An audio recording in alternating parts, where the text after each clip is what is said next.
And I hope we didn't scare anybody too much, but I think it's something that people need to be aware of. They sure do. What type of book are you going to write next? Well, there will be someday a second. At the end, you'll notice there are some plot lines that don't finish. So there's definitely a setup for a sequel to Asteroids. And then I have a few things planned. I have something I'm calling Tusk that happens in Siberia with some genetic science, and then a moon novel about people colonizing the moon and the trouble they get into doing that. Well, I'd rather see them going on the moon than Mars anyway. Well, hey, Mike, maybe we can get you on again in a couple of months and we can talk more about asteroids. I just want to say I want you to have a great week and thank you for coming on Night Dreams. Great. Thank you, Gary. It's been a blast. Thank you. You take care. Bye-bye. Bye. Well, James, I've been very informative. Oh, yeah, definitely. I've all kinds of educational things going on here tonight. I love it. But just think about that. Really, if an asteroid or a swarm of them came towards Earth, again, if it came between the satellites and, the Earth, you wouldn't have to worry about society as we know it because, you know what? Your internet's going to be down. You're not going to be able to take money out of the bank if you even wanted to. Your GPS isn't going to work. We're going to be like going back to 1900s really fast. Oh, yeah, it'd be just like if we got a solar flare, same principle. Everything would be shut down big time. Your phone systems won't work now because it's all computerized. All that stuff is all dependent on satellite. I mean, face it, your favorite Invader program you watch every Saturday, You're not going to watch that because that's all fed from the satellites down to the cable companies. We're so dependent on this stuff. It's scary. And I'm not trying to scare people. Asteroids, we need to really look at it. Again, from back in the 80s, talking about putting rocket motors on the Earth and nudge the Earth a little bit for a asteroid would miss us. He was so right. You know how many thousands of rocket motors have, the same size that when we put up the Apollo missions, it would be thousands of those on the Earth, on one side of the Earth, to nudge the Earth. And if they even did something like that and had something like that, do you realize it could affect us and blow us out of our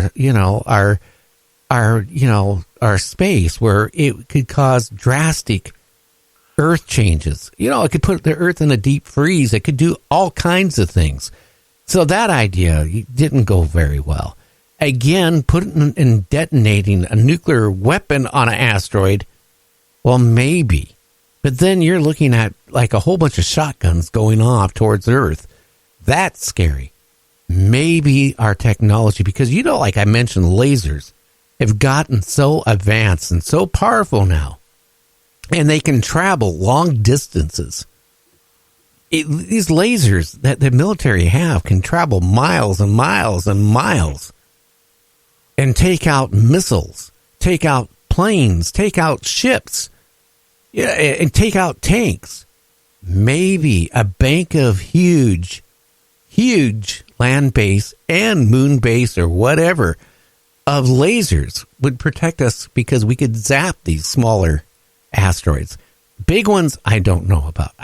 Again, they have ideas of putting sails on them, to catch the solar winds and maybe just deflect them enough to miss Earth. But then, if you deflected it off of Earth, well, how about when it comes back around the next time? Maybe you put it on dead course for the Earth next time. I don't know. But you know what? Technology is growing so fast. It just seems like the Wright brothers just perfected flight for the first time, a couple feet off the ground. And here we are. Supposedly we've been to the moon.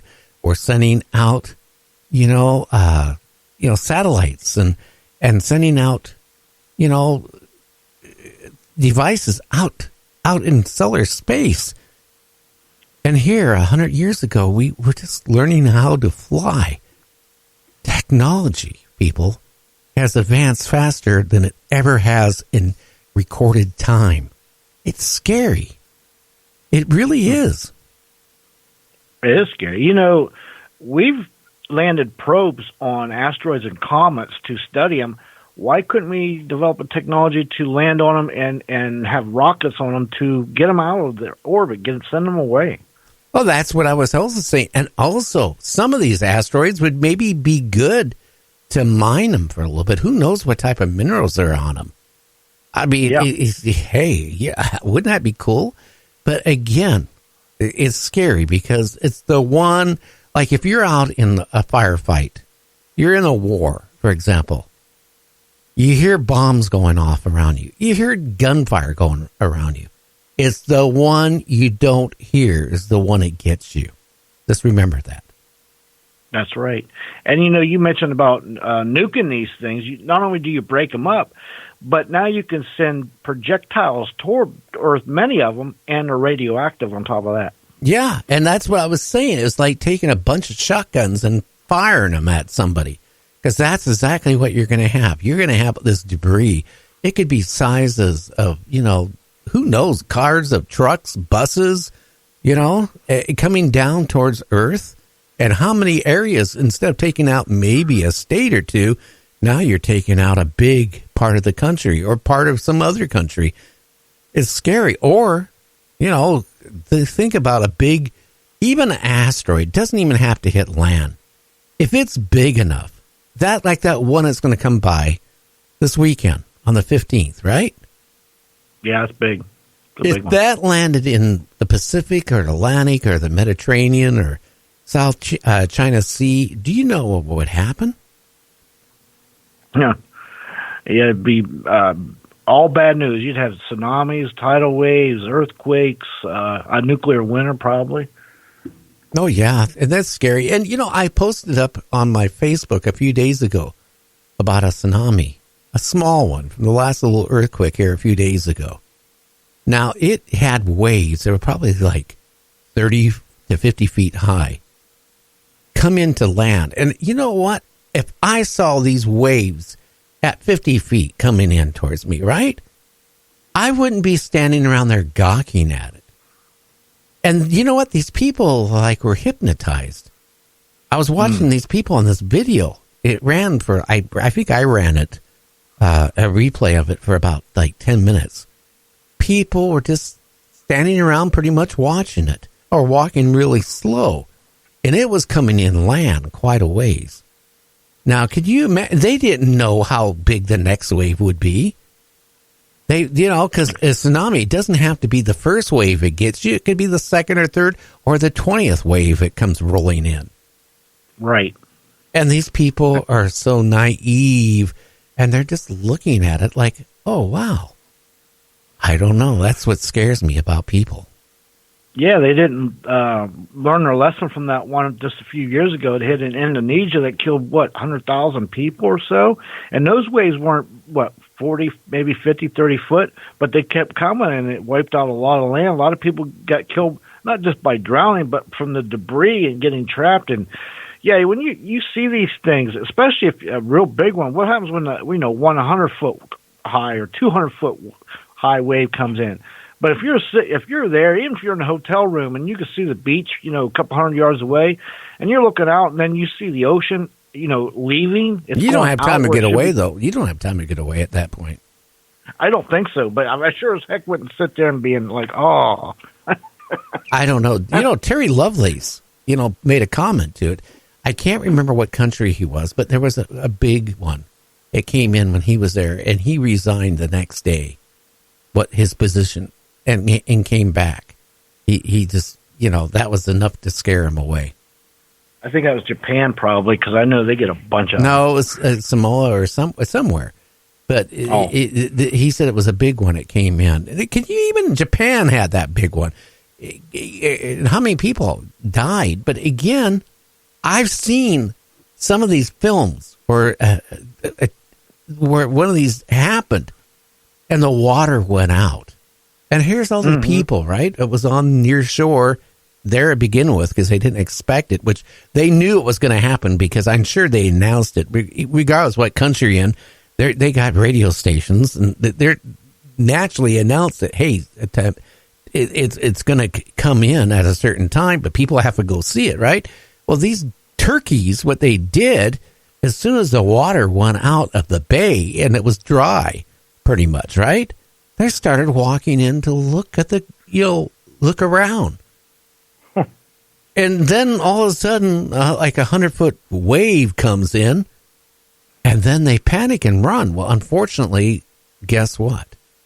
Yeah, you're caught. They're gone. They're history. Stupidity. That's what it is. Right. It is. And, all them countries over there, like Japan and Indonesia, they have seismic out there, so they know. They're used to it. They know when there's earthquake out in the oceans. And what follows those every time is tsunamis, because that's what creates them. So, people have warning. It's not like, 50 or 100 years ago. And you don't want to be on the beach. You have time to get out of there. You don't linger. You need to leave. Well, you got hours, Ruzi, to know, or at least an hour or more to know when it's going to happen. So that's plenty of time to get away from, the shoreline and get on high ground. Now, who's our guest tomorrow, James? Tomorrow is Age Nost, and he's been on before. He's really good, and he talks from everything from UFOs about the moon and conspiracies about the moon and secret space force and all kind of good stuff. Well, I guess that's what we're going to be talking about tomorrow, isn't it? Yes, it is. Yeah. Yes, it is. I really want to, again, thank Mke McCoy. He was a great guest tonight. Very knowledgeable. Again, you need to go check out his book. And, about asteroids. And, it's not a, how can I say it? It was a book written in his mind. But everything he wrote, he researched it. He researched it with NASA. He researched it with scientists. And to make everything he put in that book, if it happened, it would be kind of real. And I want to, again, thank him for coming on because I'll tell you what. It is really scary about these, especially right now. It seems like these asteroids go through a cycle. Like there'll be a bunch of them, and then for about a week or so, it kind of lets off, and then there's more. But they're getting bigger each time. Have you noticed that? I have. As a matter of fact, we're going to have 10 close by ones in the next 8 days. 2 of them tomorrow. Yeah, and then top it off in this weekend when you want to relax and watch sports on TV, you have to worry about one coming by in the evening. Yeah, tell me about it. There you go. Well, a big shout out again to my good friend Tom with Metatron Power and Light. He was on last night. He filled in the second half. And you know what? He sent me over the new release of Jake the Maggot. I tell you what, I really like it over the original one. And you know what? He's a great guy, great band. They're really supportive to Night Dreams Talk Radio. I'm really supportive to that band, so it works really good. Yeah, and he is good. I like the new version. Yeah, I think you played a little bit of it tonight, didn't you? I certainly did. I'm going to play a little bit right now. Till tomorrow. Say goodnight, James. Good night, James.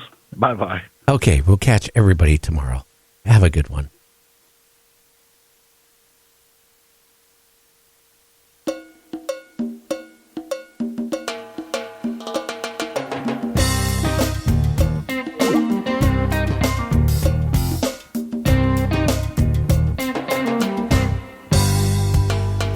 Jake the Maggot was a biker, and he drove his motorcycle that fast. He drove a big chop hog with a gang colors jacket, and he ran down citizens for laughs.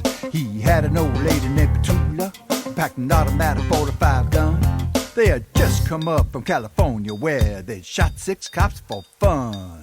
Jake thought he was the best there was down the interstate he'd roar till the day he tangled with the county sheriff. They all called 104, 104.